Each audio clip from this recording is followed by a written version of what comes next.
दोस्तों नमस्कार। इन दिनों जनप्रतिनिधियों और नौकरशाहों के बीच का टकराव बहुत सुर्खियों में है और लगातार सुर्खियों में रहता है। बार बार जनप्रतिनिधि कहते हैं कि ब्यूरोक्रेट्स जो हैं उनके प्रोटोकॉल का पालन नहीं कर रहे हैं, उल्लंघन कर रहे हैं। और वो कहते हैं कि ब्यूरोक्रेट्स जनप्रतिनिधियों के काम की सुनवाई नहीं कर रहे हैं। आज इसी मुद्दे पर बात करेंगे। सीनियर जर्नलिस्ट राजेश शर्मा जी हमारे साथ हैं। इकरा हसन और एडीएम सहारनपुर के बीच में एक डिस्प्यूट होता है, बहुत सुर्खियों में रहता है और फाइनली एडीएम सहारनपुर को क्लीन चिट मिल जाती है उसमें। अभी हाल में शिवपाल यादव और डीएम सुर्खियों में है। शिवपाल यादव ने डीएम को फ़ोन किया, कहा जा रहा है कि फ़ोन डीएम ने रिसीव किया, रिसीव हुआ लेकिन बात नहीं की। तो मैसेंजर भेजा इसके बाद शिवपाल यादव ने कि शिवपाल जी बात करना चाहते हैं। तो मैसेंजर को भी ठीक से एंटरटेन नहीं किया डीएम ने। इसके बाद शिवपाल यादव ने सतीश महाना जी जो विधानसभा अध्यक्ष हैं उनसे फ़ोन पे बात की। तो महाना जी ने कहा आप रिटन में शिकायत कीजिए, हम विशेषाधिकार हनन का नोटिस जारी करते हैं।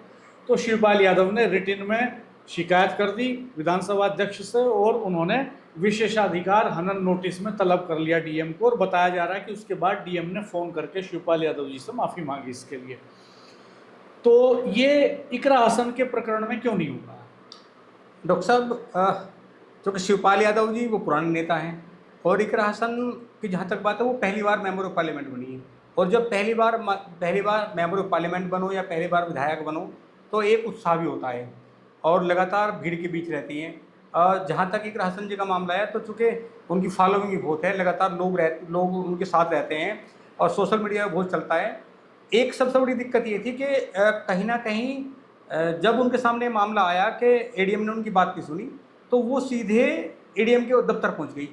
गुस्सा था उनमें और जिस तरह शिवपाल यादव जी का था उनका भी फ़ोन नहीं उठाया। और चूँकि वो पुराने नेता हैं उन्होंने पता है कि अगर विशेषाधिकार हनन में हमें लाना है अधिकारी को तो कैसे ले जाना है, सीधे नहीं जाना, हमें डायरेक्ट पहले फ़ोन पर बात करनी है, उन सबको रिकॉर्डिंग करनी है, फिर अपने मैसेंजर भेजने हैं और मैसेंजर से को भेजकर बताना है कि ऐसे ऐसे फला सांसद बात करनी चाह रही है।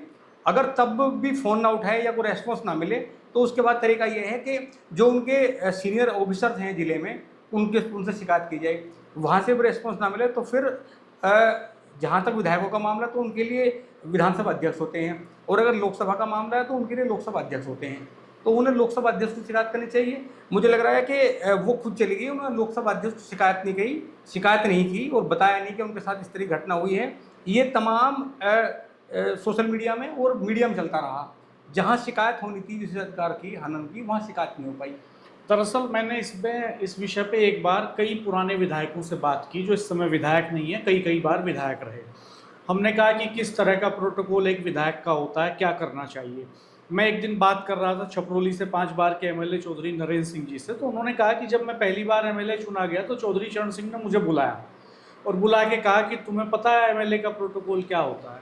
तो उन्होंने कहा मैं वकील था, पढ़ा लिखा आदमी था, लेकिन मैंने एक तटस्थ जवाब दिया। मैंने कहा चौधरी साहब आपसे जानना चाहता हूँ।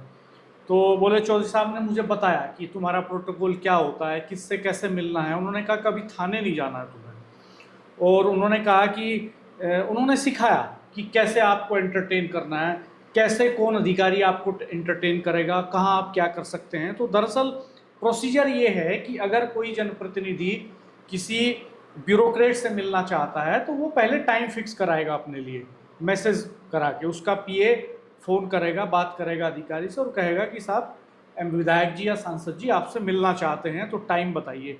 तो टाइम फिक्स हो जाएगा सुविधानुसार दोनों की और उस टाइम पे आप मिलने के लिए जाएंगे। तरीका ये होता है। अगर वो आपका फ़ोन रिसीव नहीं कर रहा है तो फिर दूसरा तरीका ये है कि आप मैसेंजर भेजेंगे, कोई अपना आदमी भेजेंगे, कोई दूत भेजेंगे जो जाके अधिकारी से बताएगा कि विधायक जी या सांसद जी आपसे बात करना चाहते हैं, संपर्क करना चाहते हैं या मीटिंग करना चाहते हैं। और अगर अधिकारी उस दूत को भी एंटरटेन नहीं कर रहा है, जैसा कि शिवपाल यादव के मामले में नहीं किया अगर डीएम ने, तो फिर इसकी शिकायत लोकसभा अध्यक्ष को या उच्च अधिकारियों को, हायर अथॉरिटीज को करनी चाहिए जनप्रतिनिधि को। तो यही किया शिवपाल यादव ने, चूँकि वो लंबे विधानसभा में का लंबा अनुभव है, उनके पास प्रोटोकॉल के बारे में वो जानते हैं बखूबी। लेकिन जो नए मेंबर ऑफ पार्लियामेंट होते हैं या नए मेंबर ऑफ लेजिस्लेटिव असेंबली होते हैं, एमएलएज, उनको इसका तजुर्बा नहीं होता है ठीक से, तो वो कई बार आवेश में, जल्दबाजी में ऐसे स्टेप्स लेते हैं जिससे बाद में उनको असहज स्थिति का सामना करना पड़ता है। जैसे इकरा के मामले में एडीएम सहारनपुर को क्लीन चिट मिल गई। दरअसल इकरा ने पूरा प्रोसीजर फॉलो नहीं किया। इकरा ने दूत नहीं भेजा, इकरा ने मैसेज नहीं भेजा। अगर फ़ोन पिक नहीं हो रहा है आपका तो आप ईमेल करेंगे, आप मैसेज करेंगे, वो भी रिस्पॉन्ड नहीं कर रहे हैं तो आप अपना मैसेंजर भेजेंगे, मैसेंजर को भी रिस्पॉन्ड नहीं किया है तो आप कमिश्नर को भी बात कर सकते हैं, चीफ सेक्रेटरी से बात कर सकते हैं, वो भी इंटरटेन नहीं कर रहे हैं तो आप विधानसभा अध्यक्ष के सामने इस इशू को रख सकते हैं। तो ये पूरा प्रोसीजर फॉलो नहीं किया इकरा हसन ने, जिसकी वजह से एडीएम को क्लीन चिट मिली। लेकिन यहाँ मामला दूसरा है।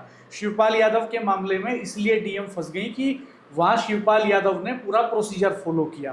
तो ये जो केस है बेसिकली ये इसलिए महत्वपूर्ण है कि सारे जनप्रतिनिधियों को ये जानना चाहिए कि उनका प्रोटोकॉल क्या है और वो किस अधिकारी को कैसे डील करें, कौन अधिकारी उनको क्या प्रोटोकॉल देगा।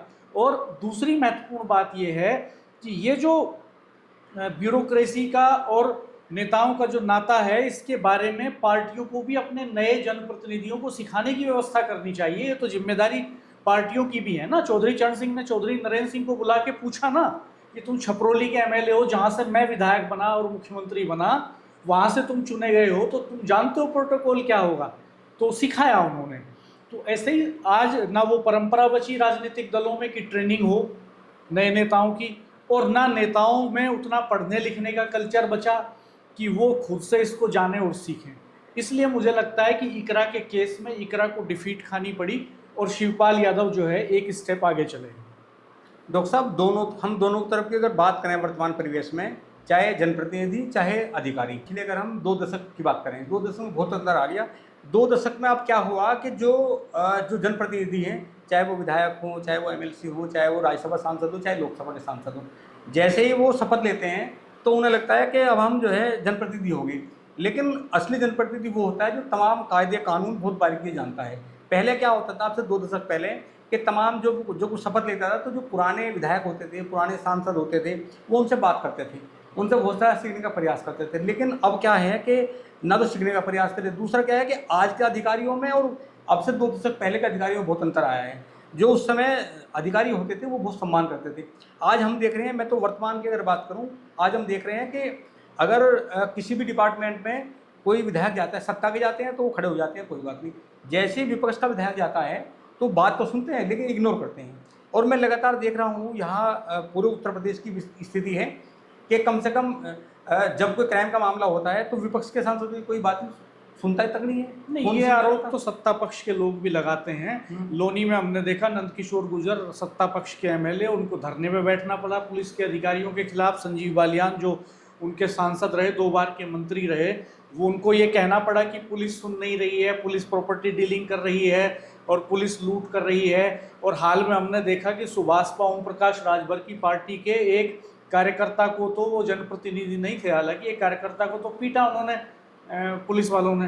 तो ये जो दरअसल कंट्राडिक्शंस हैं, ये खाली विपक्ष और सत्ता पक्ष का सवाल नहीं है, ये जनप्रतिनिधियों को सबको सीखना चाहिए कि वो जनता के काम अधिकारियों से कैसे कराएं, अधिकारियों को कैसे डील करें, कैसे उनका प्रोटोकॉल क्या है, उनके अधिकार क्या हैं, उनका इस्तेमाल वो कैसे करें।